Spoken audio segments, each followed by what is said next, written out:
மேருவைச் செண்டால் அடித்த படலம் உக்கிரபாண்டியன் இறைவனான சுந்தரபாண்டியனிடம் இருந்து பெற்ற செண்டினால் செருக்கு மிகுந்த மேருமலையை அடித்து ஆணவத்தை அடக்கி பொருளினைப் பெற்றதை விளக்கிக் கூறுகிறது. உக்கிரபாண்டியன் தன்னாட்டு மக்களின் பஞ்சத்தை போக்குவதற்காக இறைவனின் வழிகாட்டுதலின்படி கடுமையான பயணங்கள் மேற்கொண்டு மேருமலையை அடைந்து பொருளினைப் பெற்ற விதம் அழகாக இப்படத்தில் கூறப்பட்டுள்ளது. சோமவார விரதத்தின் பயனால் உக்கிரபாண்டியன் அறிவான மகனான வீரபாண்டியனைப் பெற்றதையும் தன்னாட்டு மக்களின் துயர் தீர்க்க அரசனின் கடமையாக உக்கிரபாண்டியன் மேரு மலையை அடைந்து பொருள் பெற்றதையும் உக்கிரபாண்டியன் இறைவனின் திருவடியை அடைந்ததையும் இப்படலம் விளக்கிக் கூறுகிறது. மேருவை செண்டால் அடித்த படலமானது திருவிளையாடல் புராணத்தின் மதுரை காண்டத்தில் 15வது படலமாகும். மதுரையில் ஏற்பட்ட பஞ்சம் உக்கிரபாண்டியன் அகத்தியர் கூறிய முறைப்படி சோமவார விரதமுறையை பின்பற்றி மதுரையை நல்வழியில் ஆட்சி செய்து வந்தான். சோமவார விரதத்தின் பயனாக உக்கிரபாண்டியனுக்கு அழகான மகன் பிறந்தான். அவனுக்கு வீரபாண்டியன் என்று பெயரிட்டனர். சோமவார விரதத்தின் பயனாக வீரபாண்டியன் இயற்கையிலேயே அழகும் அறிவும் நிரம்பியவனாக இருந்தான். பல கலைகளிலும் தேர்ச்சி பெற்று அவன் விளங்கினான். அப்போது ஒரு சமயம் மதுரையில் மழைவளம் குன்றி பஞ்சம் ஏற்பட்டது. மக்கள் அரசுக்கு வரி செலுத்த முடியாமல் திணறினர். தம் மக்களின் குறைகளை போக்க எண்ணிய உக்கிரபாண்டியன் நேரே திருக்கோவிலை அடைந்து சொக்கநாதரையும் மீனாட்சி அம்மையும் வணங்கி மக்களின் துயர் போக்க வழியினை வேண்டி வழிபாடு நடத்தினான்.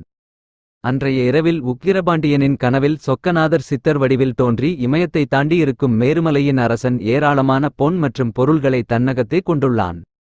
தற்போது செல்வச் செழிப்பினால் மேருமலையானது செருக்கு கொண்டுள்ளது. நீ அந்த மலையை சுந்தரபாண்டியனார் கொடுத்த செண்டினால் அடித்து அதன் செருக்கை அழித்து அதனிடமிருந்து பொருளைப் பெற்று உன் நாட்டு மக்களின் துயரினை துடைப்பாயாக.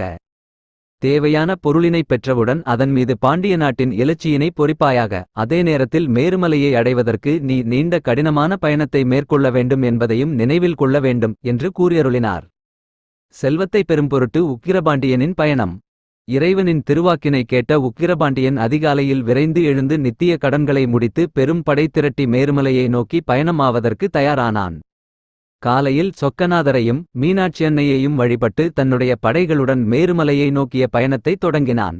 அவன் காசியை அடைந்து விஸ்வநாதரையும் விசாலாட்சியையும் வணங்கி தனது பயணத்தை தொடர்ந்தான். பின் இமயத்தை கடந்து பொன்போல் ஒளிவீசும் மேருமலையை அடைந்தான். மேருவை செண்டால் அடித்தல். உக்கிரபாண்டியன் மேருமலையை நோக்கி, மலைகளுக்கு எல்லாம் அரசனே, எம் தந்தையாகிய சிவபெருமானின் கையில் உள்ள வில்லே, நிலவுலகின் ஆதாரமே, வானத்தில் உள்ள தேவர்கள் எல்லோரும் வசிக்கும் கோவிலே, நீ விரைந்து வருவாயாக என்று கூவி அழைத்தான். உக்கிரபாண்டியன் அழைத்தும் வராததால் கோபம் கொண்டு சுந்தரபாண்டியனார் கொடுத்த செண்டு எனப்படும் பொன்பந்தினால் மேருவின் சிகரத்தில் ஓங்கி அடித்தான்.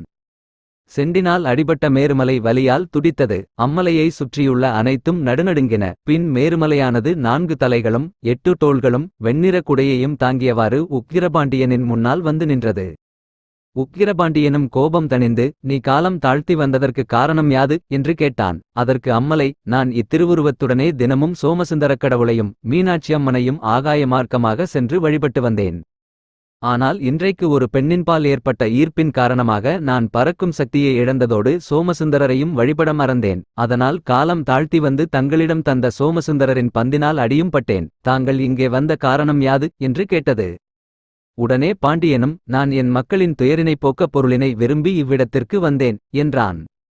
மேருமலை, உக்கிரபாண்டியனே, நீ விரும்பிய பொன்னானது அதோ அந்த மாமரத்தின் அடியில் ஓர் அறையில் பாறையால் மூடி பாதுகாப்பாக வைக்கப்பட்டுள்ளது என்று கூறி பொருள்கள் இருக்கும் அறையை தன் கையினால் சுட்டிக்காட்டியது. பொன்பொருட்களைப் பெற்று உக்கிரபாண்டியன் மதுரை திரும்பல்.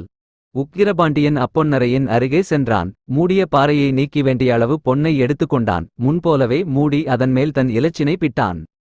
பின்னர் தன் படைகளோடு புறப்பட்டு மதுரையை அடைந்தான். மதுரையை அடைந்தவன் சோமசுந்தரக் கடவுளையும் மீனாட்சியையும் வணங்கினான். பின் அரண்மனையை அடைந்து தான் கொண்டு வந்த பொன்பொருட்களைக் கொண்டு தம் குடிமக்களின் பசித்துன்பத்தை நீக்கினான்.